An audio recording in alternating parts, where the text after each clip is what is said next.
I'm Kamala Harris, and I did not approve this message. Kamala! Hello? Hi. Hey there. Oh, hi, you're both together. I can't have this phone call without saying you're really bad at this. This is going to be historic. I mean, we are probably going to lose to Trump. We have no idea how someone as dumb as you could be the nominee, but we will endorse you if you can do a few things for us. Michelle, Barack, this means so much to me. Listen, you can't get drunk before every speech, I can imagine what can be and be unburdened by what has been. and you got to stop laughing like a hyena. Yeah, you sound stupid. Thank you both. It means so much. And we're going to have some fun with this too, aren't we? We gotta go. Obama out. But we're going to play it like that. Let's see how long they get Secret Service. And live from Times Square, it's that Kevin. Somewhere in the bowels of the city that never sleeps Kevin McCullough, radio host with Salem Media, is a man also not sleeping. Syndicated radio talk show host Kevin McCullough. And that guy would like a word with you. Many of you know him as Nostradamus. Of course that Kevin show is going to be great. The only thing that could be greater, of course, would be that Donald show. But we don't have that, so we have that Kevin show. Featuring the music of Dick Tunney and the Dream in Color Orchestra.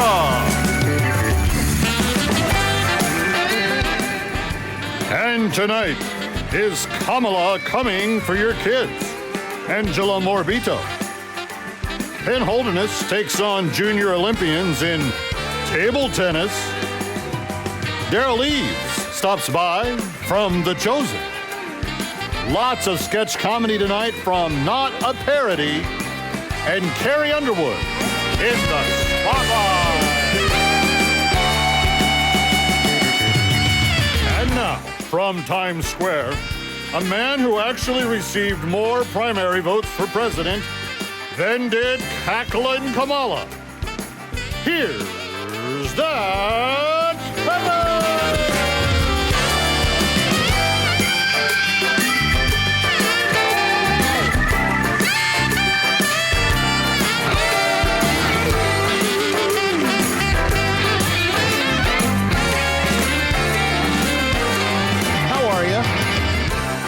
Good to, Dave, did we approve that copy?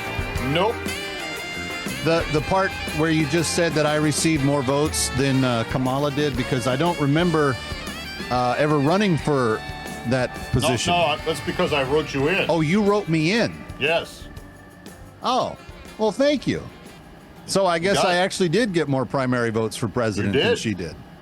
Which makes me more qualified to run for president than she is, I guess, on that level. Anyway, welcome to the weekend, kids. It's we're going to have so much fun tonight.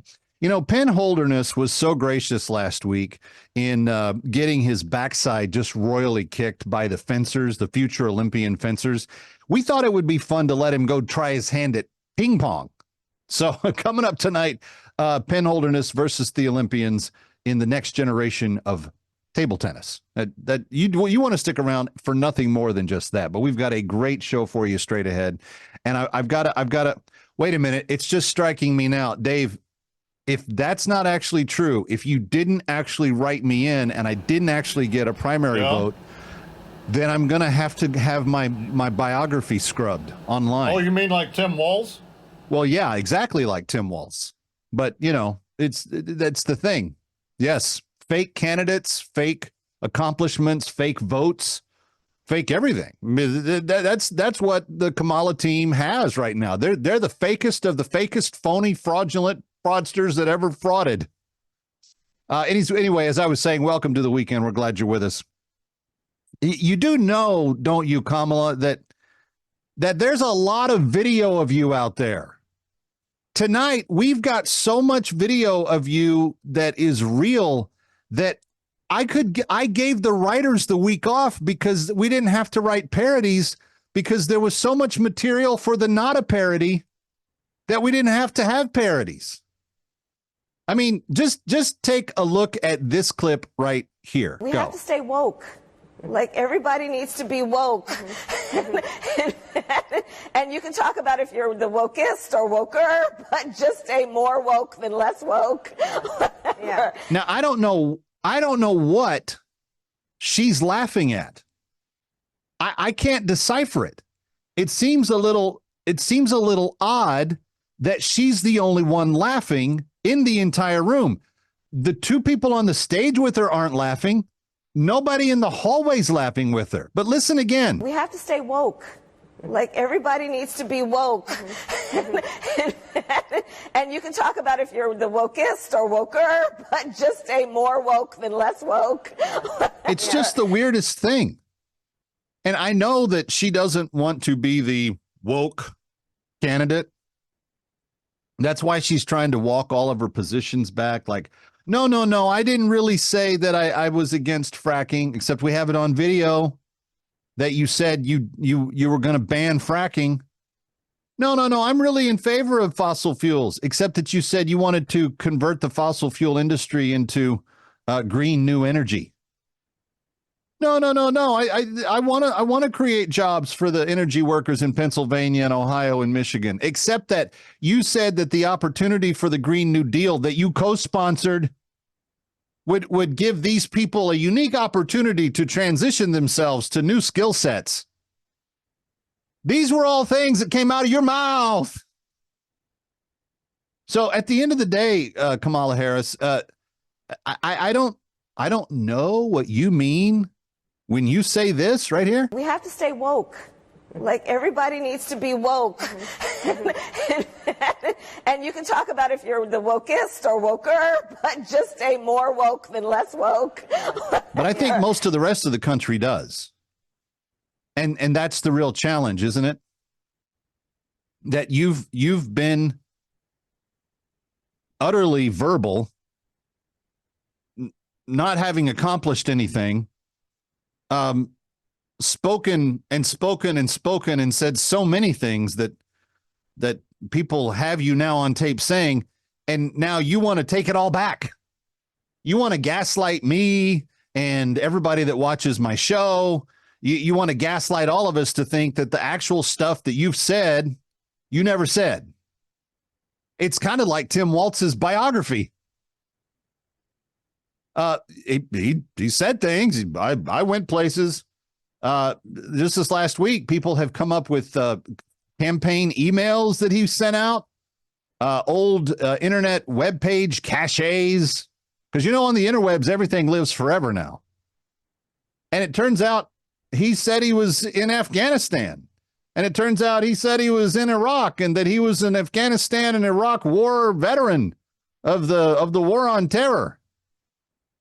The closest he may have ever even gotten to combat was eating some stromboli in Milan somewhere. I mean, the dude didn't see anything. But that's what your campaign is all built on.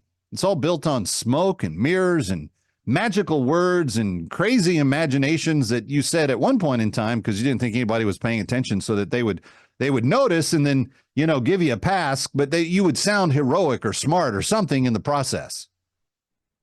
But here's the thing, Kamala, you're not that smart.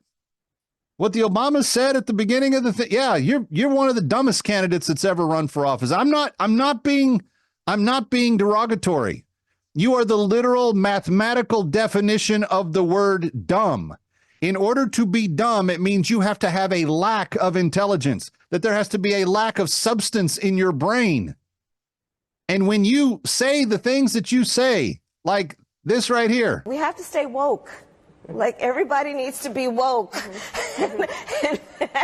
And you can talk about if you're the wokest or woker, but just stay more woke than less woke. And then you want to pretend you didn't say it. I get that nobody else was laughing with you, and I know that that's a nervous coping mechanism that you have, because when you said stuff that you thought was funny that nobody thought was funny, you laugh harder just to make them think that it really was funny and that they're the ones, and they still don't laugh. That's the challenge, and it's not going away. And now you've kind of ticked off some of your colleagues in the press, because the press, they came out and they bubbled you up and they lifted you up and they all hail Kamala, and they put you on their shoulders and they carried you across the finish line so that you could have this big launch, and you're turning into a disaster, which is okay with me. I mean, I don't really want you to be very successful, because if you're the president of Mike Nation, we are in deep, deep, deep trouble. Anyway, Calvin McCullough, couldn't be happier than to have you with us. Angela Morabito is here tonight. We're talking education. We've got Daryl Eves here from The Chosen. Penn Holderness returns to the Olympics. And in the spotlight, we've got Carrie Underwood. Does it get any bigger than that? Stay with us.